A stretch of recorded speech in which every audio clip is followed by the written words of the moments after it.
Sa mga pangenot na bareta, 1.7 milyon pisong kantidad nin pigtutubudang shabu na recover sa Naga City. Tulong target sa operasyon arestado. Sa Rogadan, 5 herido sa magkakasuway na diskwido sa Camarines Sur asin Masbate. Motorista na biktimanin pananalisi. Insidente hagup sa CCTV. DOH Bicol nagpatanid sa piligrong darakan buga o improvised cannon. Asin piling pamilya sa Libon Albay na tawan ni Noche Buena package hale sa PNP.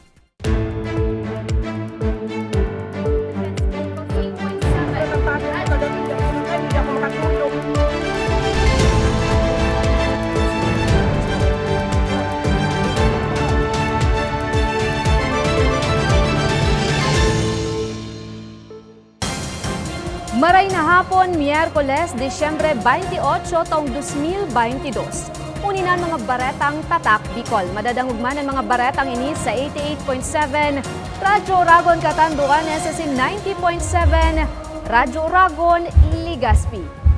1.7 milyon pisong kantidad ning shabu na kumpiskar sa nagpositibong operasyon sa siyudad ni Naga.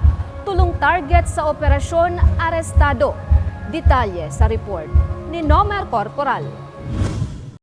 Arestado ang tulong-tulak ng droga sa Zone 1 Barangay del Rosario, Naga City. Pasado alas 11 kasubanggi sa isinagibong high-impact operation kang pinagsararong pwersa kan Naga City Police Office, Milaor Municipal Police Station, asin Gainsa Municipal Police Station. Binisto ang mga sospek na sinda Michael Roman Sacolo, 33 anyos, nagtatrabaho bilang welder sa Banuan, Canbula. Melvin Ocampo E. Martin, 38 anyos, driver residente kang Nicolas Bacoor, Cavite. Asin si Danilo Papa E. Calites, 58 anyos, caretaker asin residente kang Bacoor, Cavite. And posibleng nasa listahan ini duman sa sendang lugar, and ganyan para dahil sinda makaiwas duman, baka abistado na sinda duman, makaiwas sa dakop duman sa sendang lugar. Nag-try sinda kan sa indang transaksyon sa luwas kan sa indang probinsya, sa luwas kan region, and ganyan, dahil man rin nakaligtas sa pag-monitor kan sa tuyang mga operatiba. Nakumpiskar sa posisyon kan mga sospek ang 70,000 pesos na ginamit na bypass money, 2 pakete ning pigtutubudang shabu, sarong medium size plastic sachet na may laog na pigtutubudang shabu, asin sarong dakulang plastic ning yelo na may laog man na pigtutubudang shabu na may gabat na 250 gramo o 1.7 milyones pesos o 1.7 milyon pesos. Habang dahil nagpupundo po o dahil nag-uuntok ang mga involved sa illegal drugs na ini, at sa pong operatiba, lalo pong hihigusan ang pagsusog, pag-monitor para pasimbagon sa indang illegal na activities, ining mga involved sa illegal drugs. Sa presente, nasa kustudiya na kang otoridad ang mga nakumpiskar na mga droga, asin ang tulong suspetsado na naaatubang sa kasong pagbalgar sa Akta Republika 9165 o Comprehensive Dangerous Drugs Act of 2002. Para sa mga baretang tatak Bicol, Nomer Corporal. Motorista na nagpapakarga sa namanin gasolina na biktimanin pananalisi. Insidente hagup sa CCTV. Detalye sa report ni Mariel Lorenzana. Hagup sa CCTV video sa sarong gasolinahan sa Barangay Santa Teresa, Malilipot, Albay, ang pananalisinin tulong dai panabibistong kagibo sa nakaparadang boom truck sa nasabing gasolinahan mag-aalas 11 nin udto kan Lunes, Desyembre 26.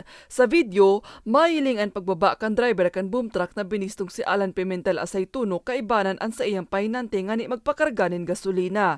Hiling man sa video na bukas ang bintana kan truck. Mantang nagpapagasolina, mahiling man ang naglalakaw na tulong persona pasiring sa truck. Sarong nakaitom, nakapula asin nakastripe na bado na anas nakasulot nin bonnet.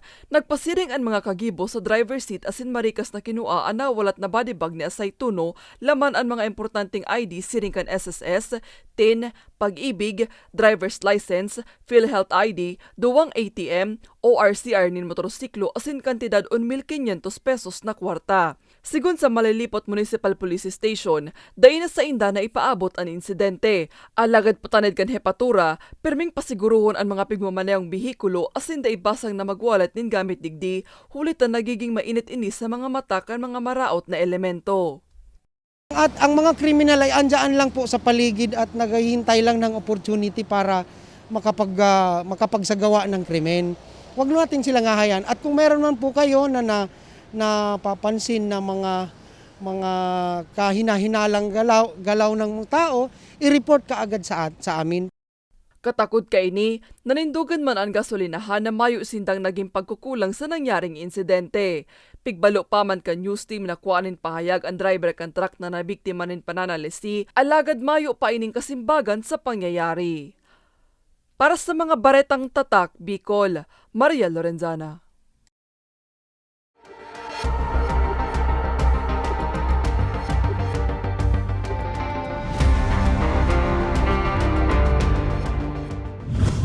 Aktibong kaso ng COVID-19 sa Bicol lampas 1,000 pa sigun sa DOH. Uyaan detalye. 77 ang panibagong tinamaan kan COVID-19 sa Bicol sa pinakauring datos na pigpaluwas kan DOH. Naitala ini poon kan Disyembre 18 sundo 24. Pinakahalang kauman giraray ang probinsya kan Camarines Sur na nakapagtala nin 30 kaso nin COVID-19. Sinundan kan Albay na may 14 panibagong kaso. 12 sa Sorsogon, 11 panibagong kaso sa Camarines Norte, 8 sa Catanduanes asin 2 sa Masbate. Sa parehong peryodo, 42 naman ang mga narahay. 16 sa Sorsogon, 5 sa Catanduanes, 21 sa siyudad nin Naga. Sa Ruman ang binawian nin buhay sa Sorsogon huli ka na sambit na helang. Sa presente, total na 1,486 pa ang aktibong kaso kan COVID-19 sa Bicol. Sa ibong kan pagbabakan bilang kan mga nabibiktima nin COVID-19, abiso kan DOH, ugaliun man giraray ang pagsunod sa mandatong health protocol ngani makaibitar sa nasabing helang. Mga parabakal asin paratinda agrangay an halangkaw na presyo kan sibuyas. Presyo kaini lampas 500 pesos na kada kilo. Detalye sa report ni Mariel Lorenzana. Bigla pa alagad na piritan man liwat magbakal nin sibuyas ang parabakal na si Vanessa. Sabi niya, bigla subuot ang paglangkaw sa presyo kainingon niya na aldaw. Ang dati kayang 300 pesos sundo 320 pesos na presyo kada kilo nin sibuyas, ngunyan nasa 500 sundo 600 pesos na ini kada kilo. Sa ibong kaini, nagbakal man liwat siya para lang may mailaag sa lulutoon. Para sa iya, iba man liwat ang lasakan pagkakan kung kumpleto ang rekado. Takay po kung makaagan maski diit, maski mahalon. Kaya nagbakal ako, okay lang na diit lang ikag ko. Grabe na kikig talaga ako sa presyo. Kunya ko, garo din ako mabagat. Pero kay po ko talagang magbakal. Masakit man ang sitwasyon para sa paratinda na si Nanay Roda. Sabi niya, huli kan pag-aumento sa presyo, mas nagluya man ang bentahan. Bagay na dakula ang epekto sa iyang kapital sa negosyo. Dugang pa niya, kung dati nakakapagpabakal siya nin 4 na bag nin sibuyas, ngunyan sarong bag na sana. Sa mga parabakal, may mabakal na lang si 1/4. Mga pidaso na lang, 3 pidaso, 5 pidaso. Yun na lang po ang kaya nindang bakalon. Kaya kami man po, ang iano mi na lang, kung piras na ang kaya, yun na lang ang kuwaon digdita, yun na lang ang computer mi kung piras na ang kaya kang konsumidores. Siring man kaini ang sentimiento kan paratinda na si Tatay Bel. Sabi niya, dipisil talaga para sa indaan magpabakal nin sibuyas. Mas mahal pa da kaya ang presyo kaini na panrekado sana kaysa sa presyo nin karne. So kaya lang kang parabakal na bakal, yun lang bibakal. So iba dahil na nagsisibuyas, bawang na lang pigagamit ninda. Dipisil, dit na lang mababakal mong produkto. Tanawa pa duman na lang sa sibuyas, tayo yung pigaanap kan tao. Ang patatas nga ni, man, malon man. Sa ngunyan, laom na sana kan mga parabakal siring ni Vanessa, asin mga paratinda siring ninda Nanay Roda asin Tatay Bel na magbaba na ang presyo nin sibuyas bago matapos ang taon. Para sa mga baretang tatak, Bicol, Maria Lorenzana. Sa Rugadan, 5 irido sa magkakasuway na diskwido sa Camarines Sur asin Masbate. Asin DOH Bicol nagpatanid sa peligrong darakan buga o improvised cannon. Yan asin iba pang bareta. Sa samuyang pagbabalik. Tucked away in the province of Albay, known for its perfectly shaped Mayon volcano, Misibis Bay Resort, a locally owned 5-hectare private island resort. The resort is ready for all those looking to balance tranquility and adventure.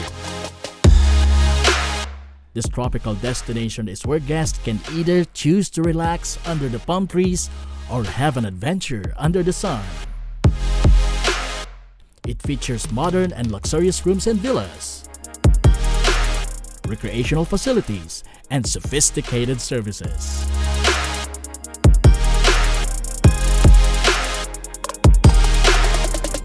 Come and experience Mississippi's Bay Resort, your tropical island getaway.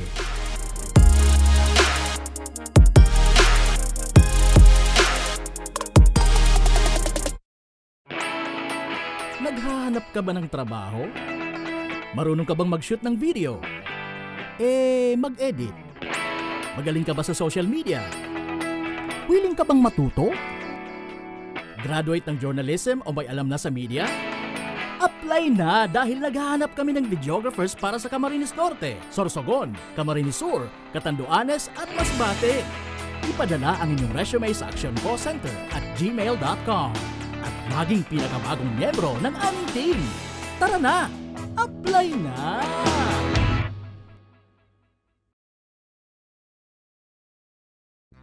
Sa ibong ka nagpapadagos na pandemya, daima nag-uuntok sa pagriparo, ang satuyang satiring partido, ang Ako Bicol Party List, yaon pirmi sa pagpadakat kan mga kasaraditan, sa tabang kan manto ni ina, ano man na panahon, hain ka man sa kabikulan. Viva la Virgen! Viva Nuestra Señora de Peña Francia!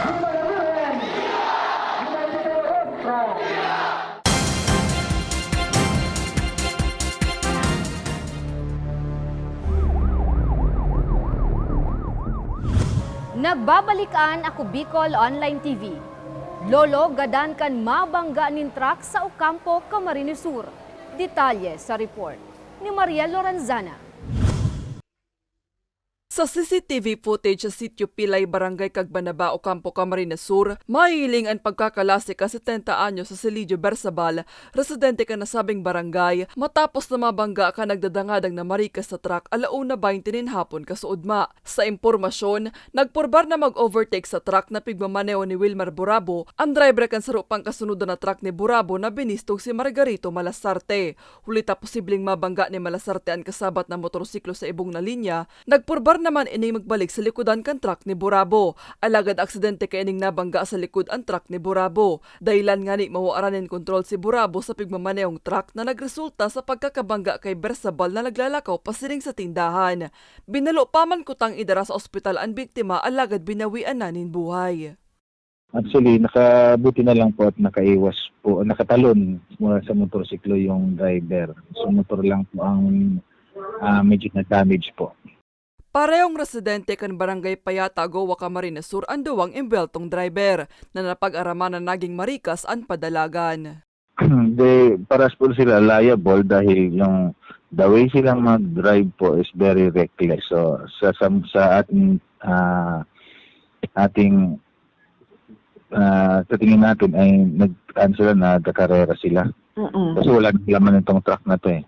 In kasong magsaangat nin kaso ang pamilya Bersabal, kasong reckless imprudence resulting to homicide as in damage to property ang kahaampangon kan mga sospek. Para sa mga baretang tatak, Bicol, Maria Lorenzana. 5 persona irido sa magkakasuway na diskwido sa Masbate, asin Camarines Sur. Detalye sa report ni Nomer Corporal. Si Sir. Mahiling sa bidyong ini ang aktwal na kamugtakan kan duwang bihikulo matapos na magbanggaan pasado alas 8 kasubong aga sa Andaya Highway, Ragay, Camarines Sur. Sa investigasyon kang Ragay MPS, napag-araman gikan Manila, mantang pigbabaybay kan driver kang Hilux na si Gabi Bulintar ang lugar kang insidente, basang na sa nasubot inukupar kang fuel tank truck ang linya ni Bulintar na nagresulta sa nasabing insidente. Nagluluwas man sa investigasyon na nawaran ng kontrol sa manibela ang driver kan truck na si Wilfredo Miredes. Kinaon niya sa linya kang Toyota Hilux. Ang binabaybay ang south direction. Na kung saan, ining driver kang bus tractor, ang sabi niya sa ko, nawaran na siyang kontrol sa iyang manibela. Tulos man na naidara sa ospital ang duwang pag-iriba ni Bulintar na suminapo ng minor injuries. mantang nasa kustodiya na kang Ragay MPS ang driver kan truck para kampangon ang magkakanigong disposisyon. Mientras tanto, sa Banwa naman kang Goa parehong probinsya, pigaragapan man kang personalis kang BFP Goa, ang sarong lugada ng motorista matapos na mahulog sa kanal ang pigmamanehong motorsiklo. Tulos man na naidara sa ospital ang biktima. Ang BFP kasi sir is not just about sa fire suppression. As of now po, mas lumaki na sir yung scope ng responsibility ng Bureau of Fire Protection. And sa aming municipality, as of now sir, sa Goa, Camarines Sur, BFP talaga sir ang isa sa nangunguna sa pagresponde, lalo na sir sa mga vehicular accident. Sa Aroroy Masbate, irido man ang sarong motorista makalis na maaksidente ang pigmamanehong motorsiklo sa barangay Bagauma. Pasado las 10 ning banggi kang nakaaging Domingo. Tulos man na tinawan ng first aid kang BFP ang biktima antes na idara sa ospital. Kaya yung tao, hindi basta-basta nila sir ginagalaw hanggat hindi nila sa amin natawag at hindi pa kami dumarating kasi yung istasyon namin sir, yung Bureau of Fire Protection sir, it's not only for fire suppression kundi we respond any emergency sir. Patanid kang otoridad. Permensure to na nasa kondisyon ang sadiri antes ang magbiyahe, maging ang pigmamanehong bihikulo nga niiwas peligro. Para sa mga baretang tatak Bicol, Nomer Corporal. DOH Bicol nagpatanid sa piligrong darakan improvised cannon o buga. Apat na biktima kan paputok na itala na sa rehiyon. Uya ang detalye.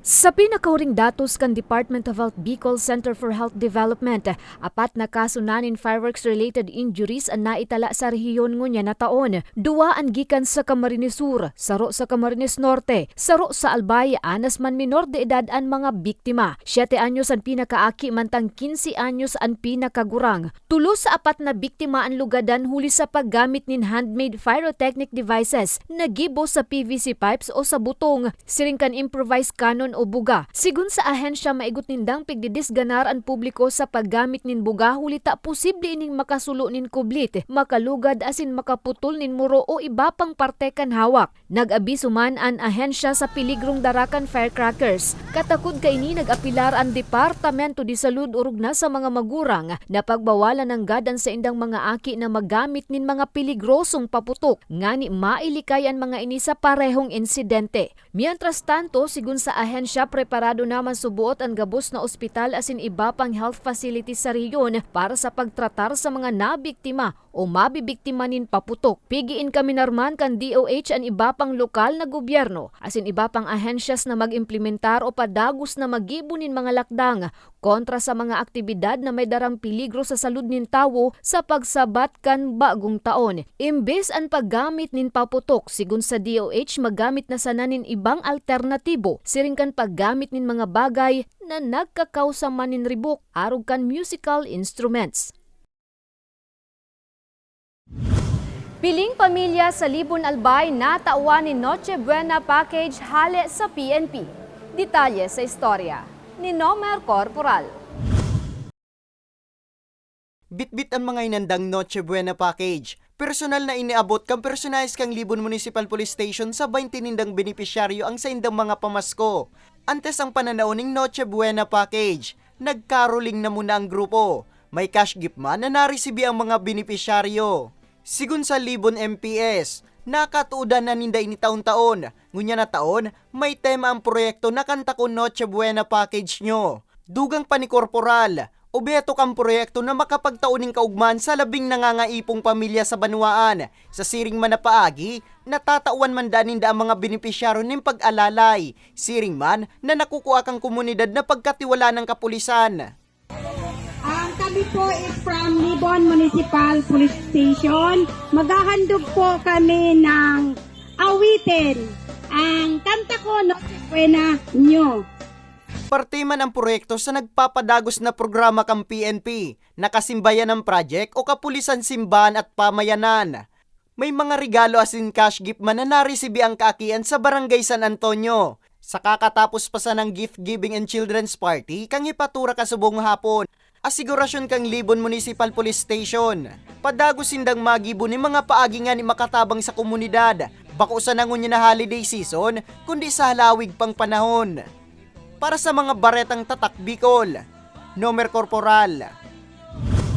Asiniyanan katiripunan kan mga baretang tatak Bicol. Apat na aldaw na sana bagong tauna. Ako si Jen Nunez. Salamat!